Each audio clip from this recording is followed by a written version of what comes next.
Desde mediados del siglo XX, la historia de Colombia estuvo marcada por el conflicto armado.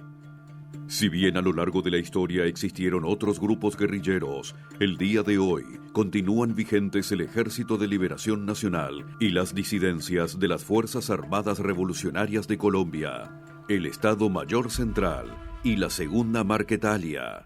Estas guerrillas representan un desafío para el gobierno de turno, ya que marcan la agenda política y social del país. Actualmente hay tres grupos armados definidos como guerrillas. Está por un lado la guerrilla del ELN, una guerrilla histórica en Colombia que lleva aproximadamente 60 años alzadas en armas. Por otro lado están las disidencias de las extintas FARC-EP, una guerrilla que también tuvo una incidencia territorial importante hasta cuando firmó la paz con el gobierno de Juan Manuel Santos en el año 2016. Y posteriormente a esta firma del acuerdo de paz se conformaron unas disidencias de este grupo armado. Actualmente hay dos disidencias.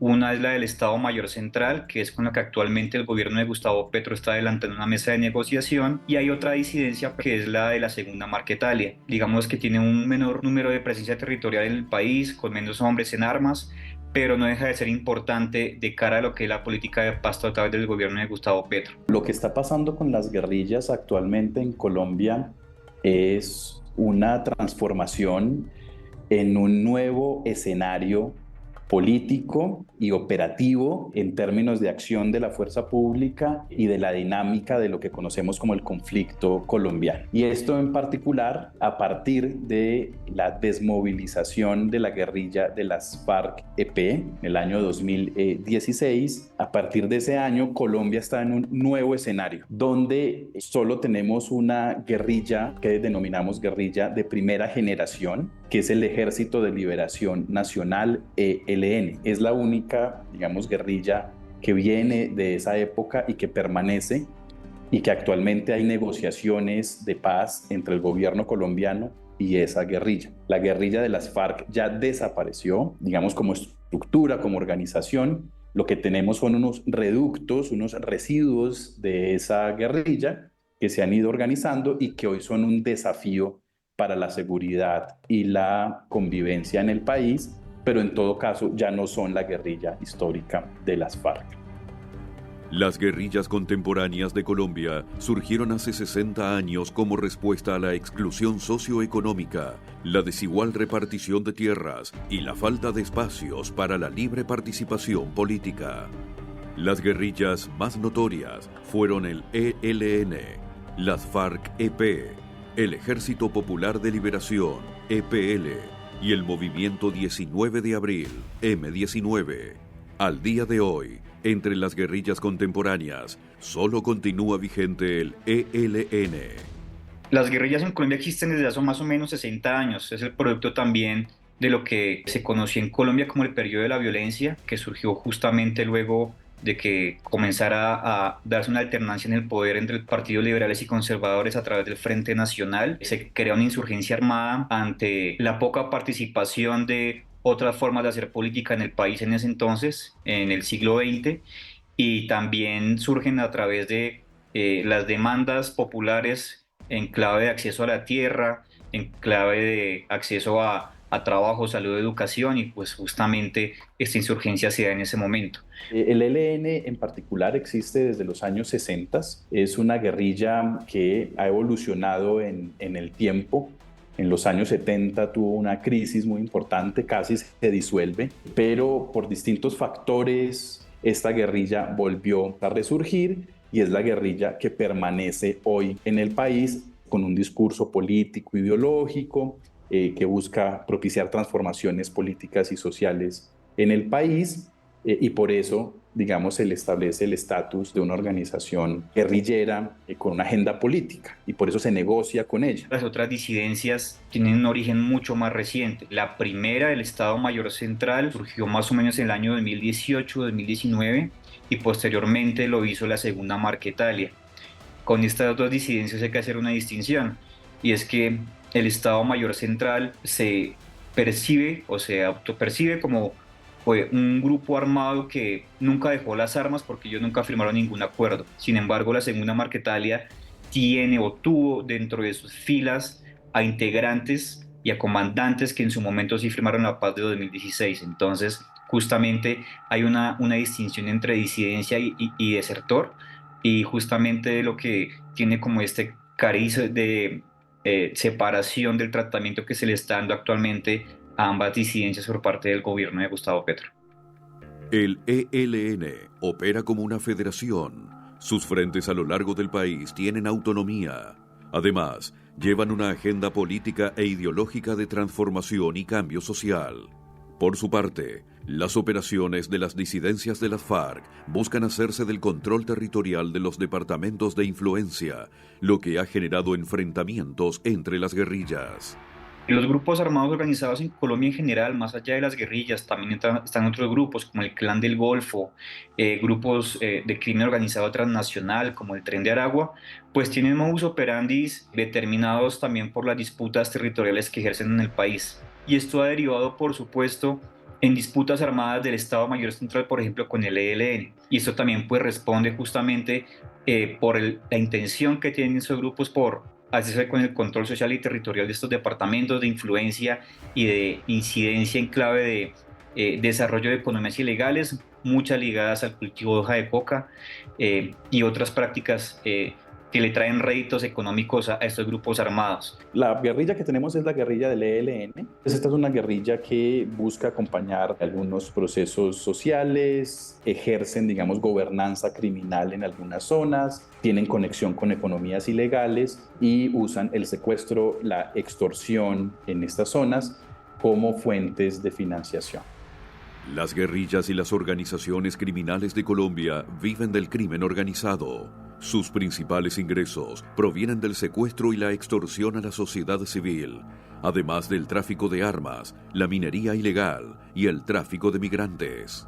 El narcotráfico también ha servido para financiar a estos grupos armados y propició que el conflicto se extienda hasta la actualidad.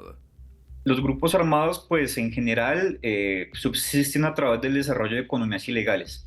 En Colombia, pues tristemente hay una tradición histórica de cultivo, procesamiento de hoja de coca que pues termina siendo pasta base y que se articula al mercado internacional de la droga. Las guerrillas ejercen otro tipo de prácticas de control social a través de los cuales subsisten.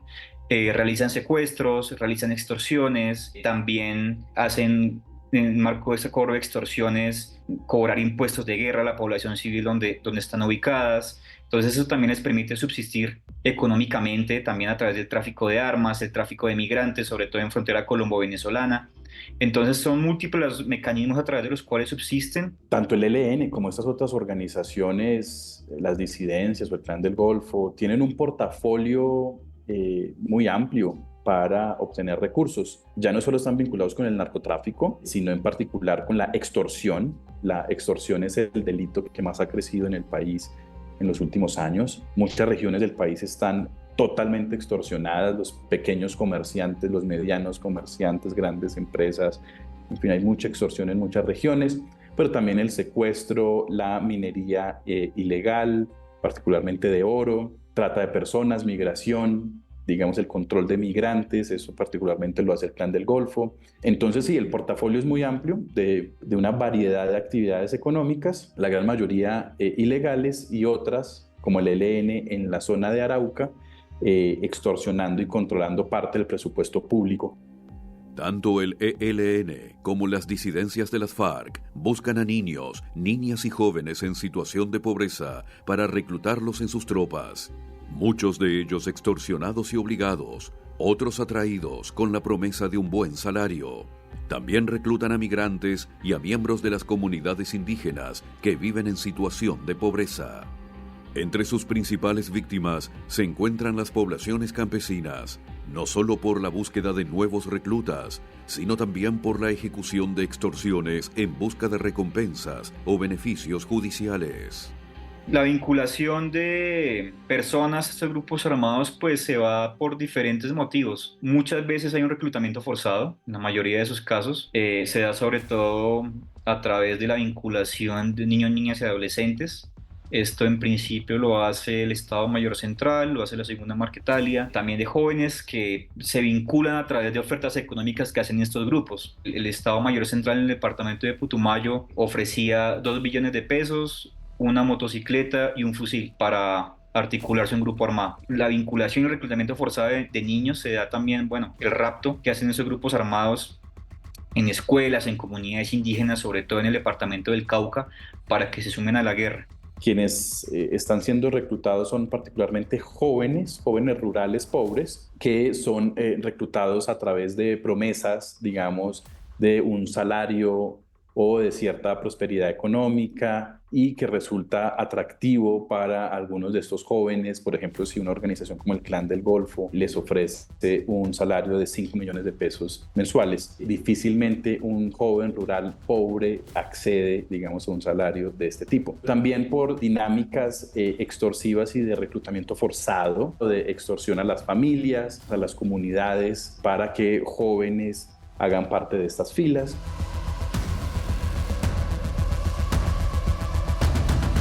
Las principales víctimas de las guerrillas pues varían de acuerdo a, uno, la presencia territorial que ellas tienen en Colombia, porque pues también en diferentes departamentos del país hay una gran tradición y presencia de grupos étnicos.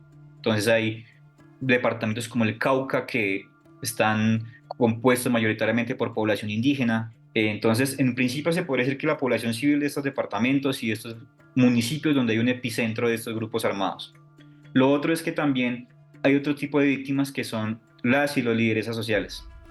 Estos liderazgos sociales se ven afectados por los grupos armados, guerrillas también, porque pues muchas veces son el contrapeso social que tienen estos grupos en clave de las demandas sociales que hay en una comunidad. Entonces muchas veces los grupos armados quieren imponer una agenda social que va en contravía de pronto de lo que quiere la comunidad, y también desde el año 2018, cuando comenzó todo el tema de la migración venezolana pues por Sudamérica, pues Colombia se convirtió en el principal país receptor de esta población migrante, y es una población que también es cooptada por los grupos armados organizados a través de vinculación forzada.